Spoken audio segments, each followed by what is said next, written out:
बिस्मिल्लाहिर्रहमानिर्रहीम। अस्सलाम वालेकुम मेरे मुसलमान भाइयों बहनों, बेटियों, बेटों, बुज़ुर्गों, दोस्तों। आज यौम विलादत है और तारीख़ में कुछ फ़र्क भी हो सकता है, बाज़ किताबों में मुख्तलिफ भी है।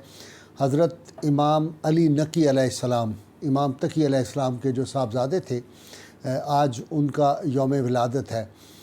ये हस्ती पाक वो थी जो तहारत अज़ली और सआदत अज़ली के पैकर और रहमत कौनैन सल्लल्लाहु अलैहि वसल्लम का नूर पाक जो है इनकी रगों में मौजज़न था।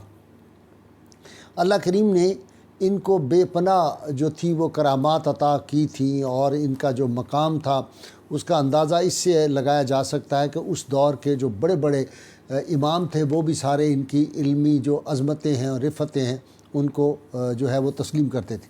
अल्लाह करीम ने इनको ये क़ुव्वत अता की हुई थी कि ये दुनिया की हर ज़ुबान जानते थे। जो आदमी इनके पास जिस ज़ुबान जिस इलाके का आता था उसी लहजे में और उसी की ज़ुबान में उसके साथ आप गुफ्तगू फरमाते थे। और अल्लाह ताला ने इनको वो इल्म लदुनी अता किया था कि एक तुर्क फ़ौजी जो था वो आपकी खिदमत अक़दस में हाज़िर हुआ तो आपने उसको उसके उस नाम से पुकारा जो उसका निक नेम बचपन में माँ बाप ने रखा था, और वो नाम जो था वो उसके माँ और बाप के अलावा कोई दूसरा नहीं जानता था। वो बड़ा हैरान हो गया। तो ये हस्ती पाक वो थी कि जिनसे हमें जिनकी मोहब्बत हम पे फ़र्ज़ भी है, हम पे कर्ज़ भी है, क्योंकि अल्लाह के महबूब सल्लल्लाहु अलैहि वसल्लम ने फरमाया था कि अपनी औलाद को 3 बातें सिखाओ, मेरी मोहब्बत, मेरे अहले बैत की मोहब्बत और कुरान की उनको तालीम दो। इमाम नकी अलैहिस्सलाम के बेशुमार आपके जो हैं वो करामात हैं। जो मुतवक्किल था वो आपके बहुत ख़िलाफ़ हो गया, मदीना मुनव्वरा से आपको गिरफ़्तार करवाया, सामरा ले गए। सामरा जाके उन्होंने जिस जगह आपको कैद किया उसको खानुस्साली कहते थे, यानी गदागरों, जो मांगने वाले गदागर होते थे उनकी सराय। और वो बहुत गंदी और बहुत ज़्यादा जो थी मफलूकुल हाली, आप यूँ समझे कि वो बहुत ही, उसको मेरे पास अल्फाज नहीं कि वो किस कदर जो जगह थी वो जेल से भी बदतर आप यूँ समझें वो जगह थी, और बदबूदार जगह थी। लोगों को इनकी खुशबू, इनकी महक जो थी वो दूर दूर तक आने लगी। लोग उस जगह भी जाके आपकी खिदमत में हाज़िरी देने लगे। तो एक दिन आपका एक मुरीद जो था और आपका अक़ीदतमंद बहुत रोया। उसने कहा, हज़रत आप शहज़ादा घराने से ताल्लुक़ रखते हैं और इस हालत में आप हैं, मुझसे आपकी ये हालत देखी नहीं जाती। जब उसने ये कहा तो आपने कहा, यार घबराओ नहीं, ये देखो। आपने ऐसे करके एक जो खिड़की खोली तो वो सारे हिजाबात जहाँ उठे तो उसने देखा कि आगे नहरें बह रही हैं, चश्मे बह रहे हैं, खूबसूरत फलदार दरख्त हैं, फूलों से अटा हुआ एक जन्नत का माहौल है। वो बहुत हैरान हुआ। आपने फरमाया, मियाँ ये हुक्मरानों ने हमें यहाँ पे जो है मुतवक्किल ने हमें कैद किया हुआ है, लेकिन अल्लाह ने हमारे लिए ये सारे हिजाबात उठा दिए, हम तो इधर रहते हैं। इसी तरह बादशाह चाहता था, उस वक्त खलीफा चाहता था कि किसी कीमत पर इनको जो है मैं शर्मिंदा करूं या इनकी तज़ीक कर सकूं, इनकी बेइज़्ज़ती कर सकूं। लिहाजा हिंदुस्तान से एक शोबदाबाज जो जादूगर था बड़ा ज़बरदस्त, वो वहाँ पे मुतवक्किल के दरबार में आया।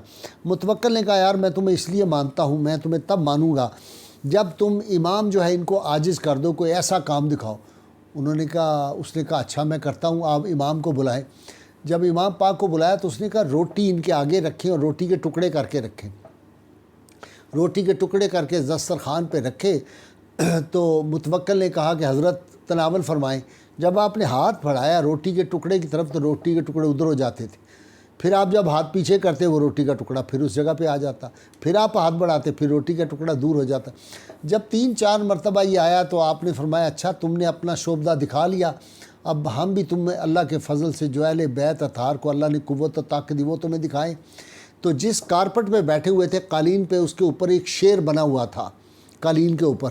तो आपने उस शेर को मुखातिब करके हुक्म दिया कि ज़रा इसकी शोबदाबाजी का इसको मज़ा चखा दो। तो देखते देखते उसमें से शेर निकला कालीन में से और वो उस जादूगर को खा गया और वहीं पे वो ख़त्म हो गया। तो इस बात पे अगर किसी को शक हो जाए, आजकल के लोग जो हैं वो मोजज़ात और करामात के बारे में शकूक व शुबहात का जो है वो शिकार हैं। इसीलिए अल्लामा इकबाल रहमतुल्लाह अलैह ने फरमाया था कि इश्क तमाम मुस्तफ़ा अक्ल तमाम बूलहब, निकल जा अक्ल की हद से आगे के ये नूर चराग राह है मंजिल नहीं है। ये बातें हमारी जो अक्ल को आजिज़ कर दे वही करामत और वही मोजज़ा होता है। تو بہرحال یہ ایک واقعہ، اور اس کا جو ثبوت ہے وہ ہمیں قرآن حکیم سے اس طرح ملتا ہے کہ موسیٰ علیہ السلام جب فرعون کے دربار میں گئے تھے اور وہاں پہ جادوگروں نے اپنی جو تھی وہ رسیاں پھینکی اور وہ سانپ بن گئے، وہ بڑا تفصیل سے واقعہ سب مسلمانوں کو پتہ ہے۔ پھر آپ نے اپنا عصا مبارک پھینکا اور وہ ان سب جو سانپ بنے ہوئے تھے ان سب کو کھا گیا۔ تو یہ اللہ تعالیٰ اپنے خاص بندوں کو اس طرح کی۔ دوسرا، آپ کی یہ شان تھی کہ آپ نے خود فرمایا کہ اسم اعظم کے 73 حصے ہیں، اور فرمایا کہ جو آصف بن برخیہ تھے حضرت سلیمان علیہ السلام کے امتی، ان کے پاس ایک حصہ تھا اسم اعظم کا، وہ جو علوم کے حصے تھے، اور اس کی برکت سے ایک جز جو تھا اسم اعظم کا اس کے پاس تھا، تو سینکڑوں میل دور جو تھی وہ تخت بلقیس، اتنا بڑا جو تخت تھا، وہ آنکھ جھپکنے میں آ گیا، جنات نہیں لا سکے تھے، ایک اللہ کے بندے نے لایا، اور اہل بیت اطہار کے پاس 72 جو ہیں اس کے جز ہیں اس علم کے اور اس اسم اعظم کے۔ تو اس سے اندازہ ہوتا ہے آپ کی شان کیا سی۔ پھر آپ کا ایک بڑا زبردست جو ہے کرامت آپ کی، وہ یہ ہے کہ ایک عورت نے دعویٰ کر دیا کہ میں سید ہوں۔ لوگوں کو اس کے بارے میں شک تھا کہ یہ شاید یہ کہیں کمہاروں کی کوئی عورت ہے، لوہاروں کی عورت ہے، کسی مراسیوں کی عورت ہے، اس کے بارے میں شک تھا۔ اور میں ایک بات یہاں پہ عرض کروں کہ سادات کا جو ہے، ایک تو حضرت شیخ اکبر نے فرمایا تھا کہ سید کبھی زانی نہیں ہو سکتا، سید کبھی جھوٹا نہیں ہو سکتا، اور سید کبھی احسان فراموش نہیں ہو سکتا۔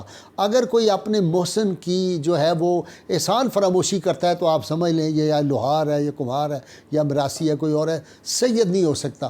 اور یہ جو 1947 کے بعد لوگ بنے ہوئے ہیں، ہم نے بہت زیادہ لوگ دیکھے ہمارے سامنے، احسان فراموش، کمینے، آخری درجے کے، گھٹیا، نیچ، رشوت خور اور بد کردار، اللہ تعالیٰ معاف کرے، ایسے لوگوں سے بچائے۔ بہرحال تو اس عورت کا امام صاحب سے انہوں نے کہا کہ جناب آپ بتائیں کہ یہ عورت سید ہے، اس کا ٹیسٹ۔ آپ نے فرمایا کہ آل رسول جو ہے ان کو کوئی درندہ جو ہے وہ چھو نہیں سکتا، ان کو نہیں کھاتا۔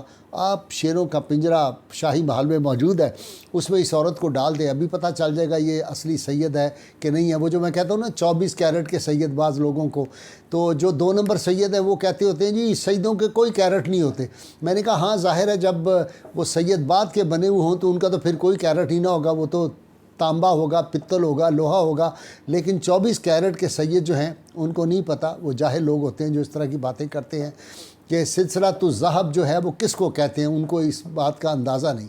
خیر، یہ جب اس عورت کو لے اس کو کہا کہ تم چلو شیروں کے پنجرے کے اندر، تو اس نے مانا کہ میں تو جھوٹی سیدانی ہوں، سید ہونے کا دعویٰ کر رہی ہوں۔ جو آپ کے اس وقت حاسدین تھے انہوں نے متوکل کو کہا جناب یہ بڑا اعلیٰ موقع ہے، آپ امام صاحب کو بھی اسی ٹیسٹ پہ ٹیسٹ کر لیں، ان کو بھی داخل کریں اور بھوکے شیروں کو رکھیں 2-3 دن، جب امام پاک اندر جائیں گے تو وہ ان کو کھا جائیں گے۔ لہٰذا انہوں نے وہ بھوکے شیروں کے اندر جناب کو دروازے سے داخل کیا، امام نقی علیہ السلام کو کہا آپ اندر جائیں۔ جب آپ اندر داخل ہوئے تو شیروں نے پہلے تو آپ کا طواف ارد گرد آپ کے چکر لگانے شروع کر دیے، اور اس کے بعد وہ آ کے آپ کے پاؤں کو جو تھے بوسے دینے لگ گئے۔ تو یہ دیکھ کے وہ بادشاہ بھی شرمندہ ہوا، وہ حاسدین بھی شرمندہ ہو گئے۔ تو یہ امام نقی علیہ السلام کی اتنی جو ہیں وہ آپ کی کرامات ہیں، بیان کرنا شروع کروں تو شاید 24 گھنٹے بھی کم ہوں۔ بس یہ ان لوگوں کی محبت، ان کے تذکار پاک جب کرتے ہیں تو اللہ کی رحمتوں کا نزول ہوتا ہے۔ اللہ کریم کی بارگاہ میں دعا ہے اللہ تعالی ہمیں حضور رحمت کونین صلی اللہ علیہ وسلم کی غیر مشروط محبت، لا محدود فدائی نصیب فرمائے۔ نعرے کے لیے تیار ہو جائیے۔ پاکستان کا مطلب کیا؟ لا الہ الا اللہ محمد رسول اللہ صلی اللہ علیہ وآلہ وسلم۔